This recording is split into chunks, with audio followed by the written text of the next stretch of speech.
Yeah, he had to make up too many lies to why he didn't want to do certain things, or, like to cover, like another lie, and that, yeah, I guess he got caught up in that because he took the stand himself. He got angry with the prosecutor as the prosecutor poked holes in his story, calling, only the only other witnesses liars. I mean, do you think that hurt him taking the stand? It's devastating. Now, I get why he would, because of the fact that he's compelling and he can tell a story and he seems sincere and he seems as though, what he says should be believed and relied upon, unless you said something inconsistent prior, right? When you go on TV, I never took the noose off at all, but you said before that you really did. Just so many things. And so when you go onto the witness stand, and there's certain things, Don, that you can explain, but then you have to explain.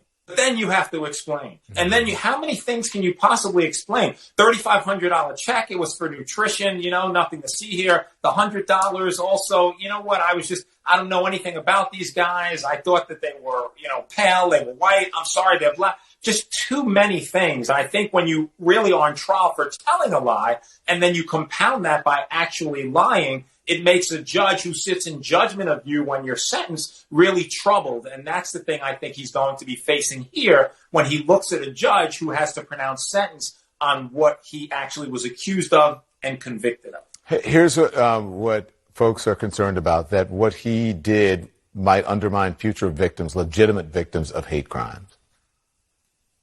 Look, I think that there's a few things a judge is going to look at. Now, when you look at sentencing, you always look at punishment, deterrence, rehabilitation. Obviously, he's a young man with what was a bright future. His prospects of rehabilitation are absolutely there. But when you look to punishment, you have to punish conduct like this. Why? Two reasons. You mentioned one of them.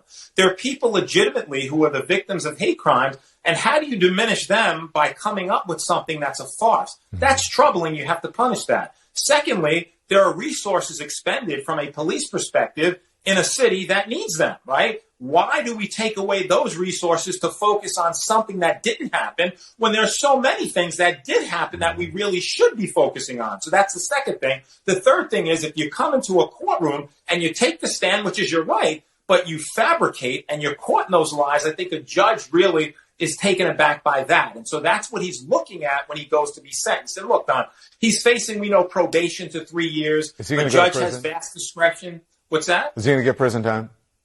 I think so, because he's facing 3 years. A judge can give him probation. But I think when a judge looks at all of those things, punishment, deterrence, you don't want people acting in this way. Hate crimes, you made it up. People really have hate crimes. You look at the issue of expending of resources. That's a problem. You get on the stand and you lie about it. And so I think the judge has to fashion a remedy appropriate not only to him, but to send the message to all others that you probably should not be doing this.